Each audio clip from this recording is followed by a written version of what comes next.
asambleísta Mercedes Serrano.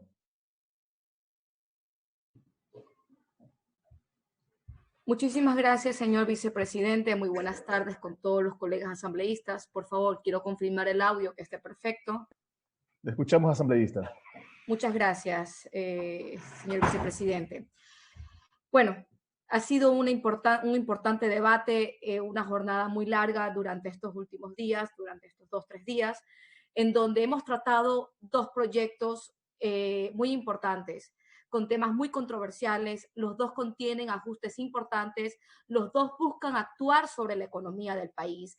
El uno básicamente es la ley humanitaria, en donde de humanitaria solo tiene el nombre, no tiene nada más, y ajusta a los ciudadanos. Y el otro es la ley de finanzas públicas, y en donde este se ajusta tanto al ciudadano como al Estado. Eso es lo curioso y lo grave de la situación, que en los últimos años quien ha tenido que afrontar las crisis de los fenómenos naturales y ahora la pandemia han sido las personas, los ecuatorianos, el pueblo.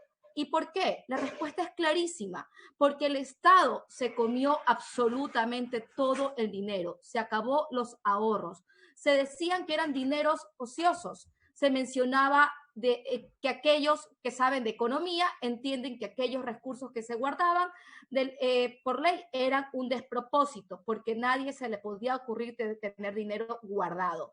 Si se lo podía gastar en cualquier otra cosa. Qué ironías de la vida. Y hoy es cuando más requerimos de esos ahorros para combatir esta pandemia que nos está afectando gravemente a todos. Hoy enfrentamos nuevas medidas, nuevos impuestos, nuevos aportes y sin duda el espíritu solidario de los ecuatorianos no se hará esperar. Ya lo hemos demostrado en varias ocasiones, que somos unidos por un solo Ecuador, más allá de que la solidaridad no se plasma por ley o por un decreto, sino en ese sentido de apoyarnos unos a otros día a día. Pero el pretender meterle una vez más la mano al bolsillo de los ecuatorianos debe ser una lección definitiva y perenne de que ningún iluminado, por más revolucionario que se diga ser, puede despilfarrar los recursos del Estado al punto de dejarnos sin reservas que nos permitan paliar una crisis con estas características y de este nivel, como lo tiene Chile, Perú, Colombia y los demás países que ya todos conocemos.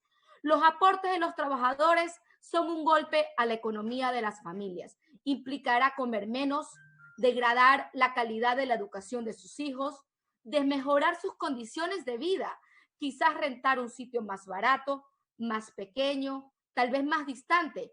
Y eso definitivamente atenta contra la calidad de vida de las personas.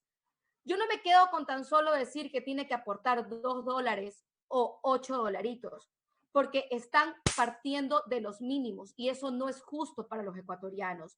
Hay gente que siendo de la clase media tendrá que aportar más o menos un promedio de 100, 200, 300, hasta $400 mensuales, de lo cual esto afectaría gravemente a la economía de estas personas. Y estamos empobreciendo a las familias que trabajan y se esfuerzan día a día por sacar adelante a sus hijos.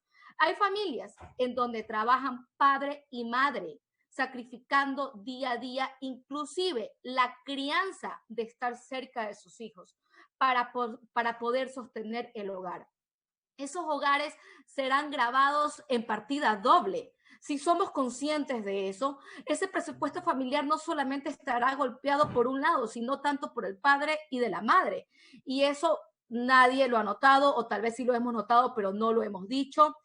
Nos hemos acostumbrado a esa perniciosa dicotomía de ricos y pobres. Y los que están en la mitad, ¿qué pasa con ellos? Son los que siempre aguantan. Compañeros legisladores, aquí nos preocupamos de quienes pagan, cómo pagan, por qué pagan y cuándo pagan. Pero si casi nada se menciona de quién gasta y cómo lo va a gastar y qué va a hacer con ese dinero, desde ya, desde mi curul, desde la curul del asambleísta Mercedes Serrano, durante este tiempo que nos resta de este periodo, quiero precisar de que estaré vigilante de este proyecto de ley en el caso de que se llegase a aprobar, más allá que desde mi bancada no estamos de acuerdo con que se le siga metiendo la mano al bolsillo de los ecuatorianos. que no sea esta ley nuevamente un saco roto en donde la plata va por los caños, que no vuelva a pasar lo que con poco de sinvergüenzas ha pasado con respecto a lo que sucedió en el terremoto en el 2016, que no se convierta en una platita de bolsillo de los ministerios correspondientes para que sigan gastando a manos llenas o en propagandas o en planes que no aportan a nada para el gobierno. Ojalá que con todo esto se haga conciencia y no se juegue nunca más a partir de hoy con los recursos de los ecuatorianos. Gracias a Dios y a tiempo se pudo paralizar una contratación de mascarillas que tenía un sobreprecio abismal y que realmente se estaba llevando el dinero de los ecuatorianos sin lamento, sin nada. Pero existen contrataciones de los gobiernos seccionales que también están haciendo de las suyas, que están aprovechando las circunstancias para poder poner sobreprecios y pensando de que se pueden lucrar de esta situación y de la calamidad de otros. Pero ya como la ley me faculta hacer los actos de fiscalización, ya los haré en su momento. Los recursos de esta nueva ola de impuestos que se genere, que se escuche bien, que ni siquiera en ninguna parte del gobierno y mucho menos en Carondelet, no se los van a volver a farrear. Los tendrán que invertir bien, de manera adecuada, en créditos productivos para emprendimientos. Importantísimo esto, señores asambleístas, que se me oiga bien, señor presidente, en créditos agrícolas oportunos e inmediatos y a largo plazo, que sean de baja tasa de interés, con meses de gracia, con menos burocracia y brindando facilidad en los pagos mensualizados. Tenemos que poner los ojos en el agroecuatoriano, en la acuicultura, a partir de hoy, porque a partir de ahora el sector agrícola, todos estos sectores moverán la economía del país, como lo fue hace 50 años atrás. Y se considerará en un futuro, ojalá recuerden mis palabras, se considerará como la primera fuente de ingreso, ya que el petróleo, como lo vimos hace algunas semanas atrás, el día de hoy básicamente no vale nada. Tenemos que preocuparnos en salvar el empleo, porque cuidado, la nueva ola va a ser la nueva epidemia del desempleo y ya no vamos a ser 5 millones de ecuatorianos desempleados y va a ser el doble. Esto me preocupa sobremanera. Por lo tanto, tenemos que reactivar la economía lo más pronto posible. Tenemos que apoyar a los más vulnerables. No es poner satélites en el espacio, ni aplanar terrenos, ni en contratar circos. Aquí o gastamos e invertimos bien esos recursos económicos que se van a recaudar, o perderemos la última oportunidad de levantarnos económicamente como país sin mediar un conflicto posterior y un posterior estallido social.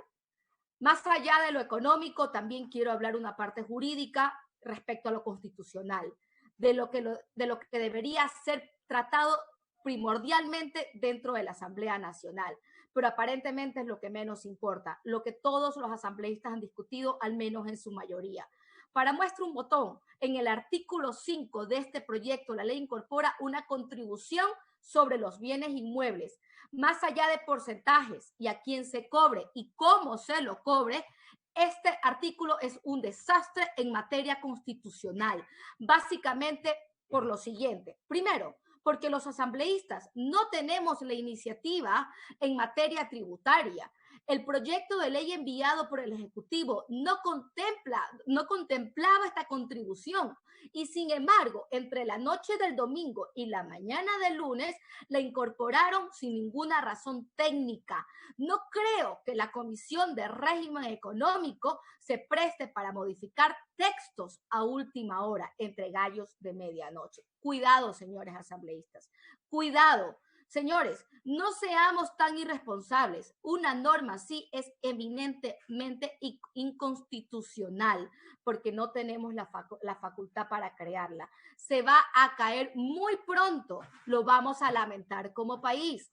Segundo, esta norma ni siquiera se tomaron el trabajo de redactarla en función de la realidad actual, sino que hicieron un copia y pega del mismo artículo 5 de la ley solidaria que se promulgó para enfrentar el terremoto del 2016. Señores, si no me lo creen, revisen la ley. Y en el mismo artículo 5, ustedes se ponen a pensar qué va a suceder en el momento que esto pase.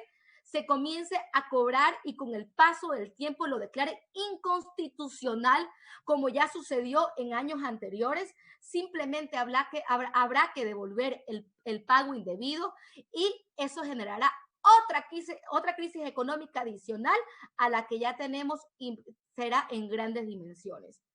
Por favor, yo sí hago un llamado a todos los asambleístas de que lo revisemos más allá para que eliminemos este artículo, que yo creo que hay un consenso entre todos para poderlo hacer. Luego, definitivamente el Ecuador necesita de esta ley. No creo que vamos a legislar en contra de los ecuatorianos y perjudicar a los ecuatorianos, pero hagámosla de manera correcta. No incurramos en los mismos errores y no contribuyamos para que la crisis sanitaria, económica y social se convierta también en una crisis jurídica fruto de una ley mal redactada, sin sustento constitucional en gran parte de su articulado. Amenazas con la muerte cruzada de parte del gobierno. Yo creo que todos los asambleístas coincidirán conmigo. Nadie le tiene miedo a la muerte cruzada. Si es de irnos a nuestras casas, yo seré la primera en irme, pero me iré con la frente en alto después de haber luchado hasta el final y haber legislado en favor de todos los ecuatorianos. Recordemos que la Asamblea Nacional es la democracia de todos y es el último escudo de defensa frente a las arbitrariedades que ha tenido este gobierno. Por lo tanto, no considero que estamos estorbando en este momento, porque estamos para legislar en favor de cada uno de los ecuatorianos. Muchísimas gracias y buenas tardes con todos.